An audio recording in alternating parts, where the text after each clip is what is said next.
Hey everyone, this is Louis7, and I have some updated information for you all about the Legendary servers in the Lord of the Rings Online. So the big news is that the Mines of Moria expansion is coming to the Legendary servers pretty soon. So this is very exciting to me, and I'm sure a lot of other players out there are looking to go into the giant cave of eternally falling to my death, at least for me. But we have known for a while that early March was the expected time frame that the LOTRO team or SSG just confirmed this to be true though. But we still don't have an actual release date yet, at least.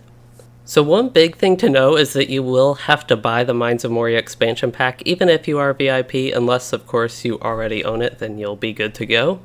So the rest of this video has 4 parts to it. First is just some more plain old news about the Legendary servers and the Mines of Moria expansion. The second is what I'm actually looking forward to in Moria. The third is some concerns regarding Moria and the state of the game from myself and from what I've seen in the community. And the final part will be some of my plans for covering Mines of Moria on the Legendary servers with regards to like YouTube content here.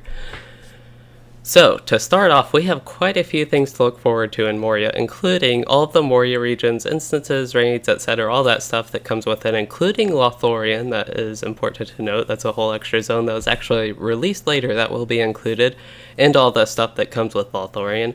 So the level cap will be progressed to level 60, of course, the end of Lothlorien and Moria there. And they actually will have regular skirmishes. Those will be released, which is pretty big news, and especially to me it's big news because I like skirmishes so much. But they actually weren't originally added to the game until Mirkwood, but they're already releasing them with Moria. And this does include the skirmishes you unlock in Moria doing the book chain from that. But this also does include 13 total skirmishes will be available, and that will have the skirmish intro and open up all that type of stuff with skirmishes, so that's pretty exciting to me again. And along with all this stuff, you get the storyline, book quest, deeds, and all that stuff in Moria and Lothlorien, and it'll just follow suit with all the progression we're doing with the expansion release. So that is the big stuff, most of the news, but moving on to some more general things that I am particularly excited for and you may just want to watch out for in Moria, or even just note down that they are kind of things with Moria. So the Moria instances are non-scalable, so their level is locked, and the raids are a lot of instances are set to level 58, so this is just something to note at this point.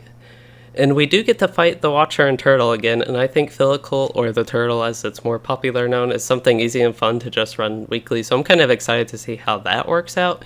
Narbugud will be a very fun for me to explore and run on level in Moria, so that's a level 58 raid. I believe it was released with Lothlorien, but I'm actually not too sure on that, but I'm excited to do that one on level. And then there are a few crafting instances introduced with Moria to look out for as well. So outside of that type of stuff, I'm just genuinely excited to quest in Moria on my Lore Master and other characters while exploring all the zones again. On my Lore Master stream series, I do plan to go through all the book quests as well, so we'll see how that goes. Traditionally, I don't like book quests in this game, but we'll see. Hopefully I'll like it.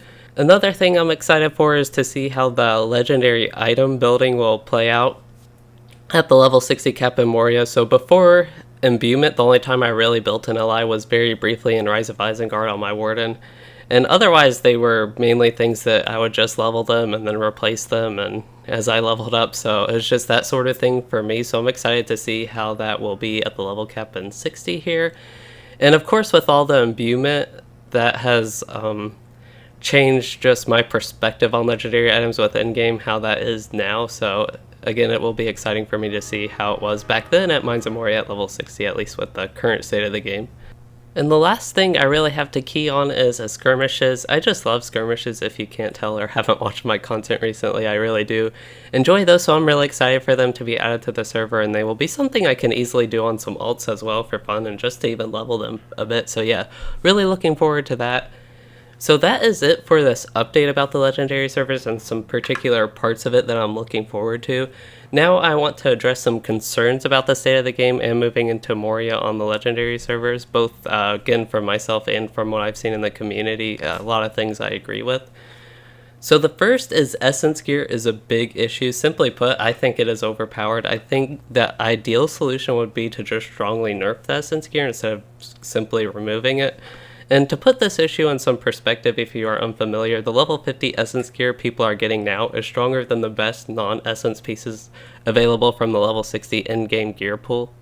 The second is that bartering for gear and stuff like that in in-game Moria looks like it won't take much time at all, especially compared to even the level 50 content. And on top of that, it not even being as good as Essence gear doesn't really drive people to run any of the in-game stuff all that much. So that is a bit of a concern, but we'll see how that works out. Hopefully, if they do end up making some changes as well, that could work out a little bit better than it looks like it will right now.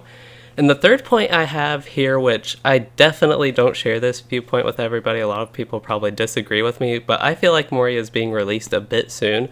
I thought 4 months was a pretty short cycle for releasing updates, and particularly the first update, which is Moria.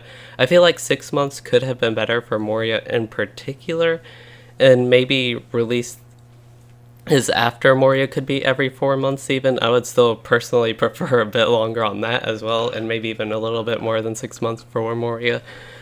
But yeah, that's just because I want to complete a lot of things, get some of my ults set up, and just a lot of things, different deeds I could do, and so many different things I could do. And as far as going to Moria, I also want to do that, but that'll be a priority instead of finishing out some of this low level stuff. So yeah, that's kind of why I like the longer release cycle, and it also lets my kin and stuff do more content on level and kind of going through the game as it is 1 through 50. But I know I don't share that same feeling with everyone, so I kind of wanted to explain my viewpoint on why I think the release cycle could be a little bit longer there.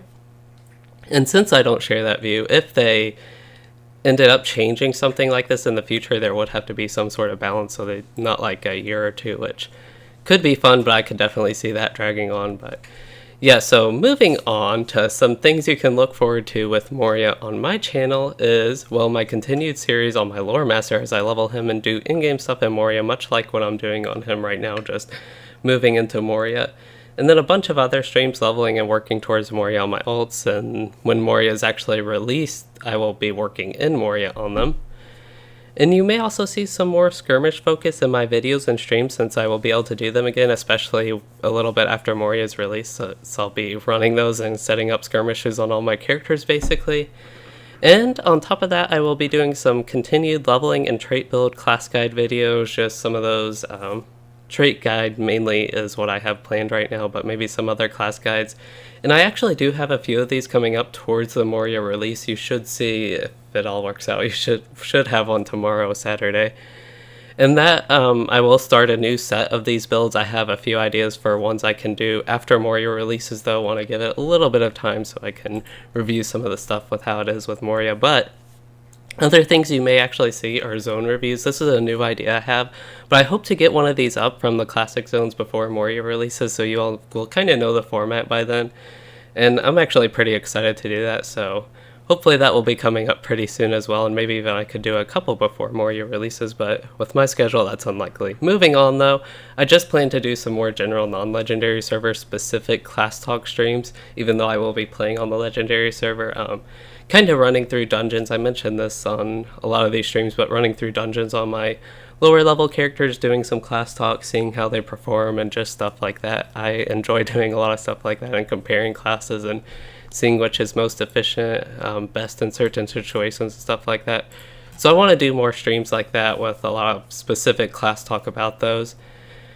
But yeah, that is all I have for this somewhat shorter video. I actually ended up making it a bit longer, going through all these details. So I thought you all would just like to hear about the updates with Mines of Moria and what is coming from the official announcement from Standing Stone Games. And also, if you all have any thoughts or anything you are looking forward to in Moria, please do share, and perhaps I can pay attention to doing some of that stuff as well, because So if you all did enjoy this video, or perhaps learned something useful, please consider liking and subscribing for more, and thanks for watching, everyone.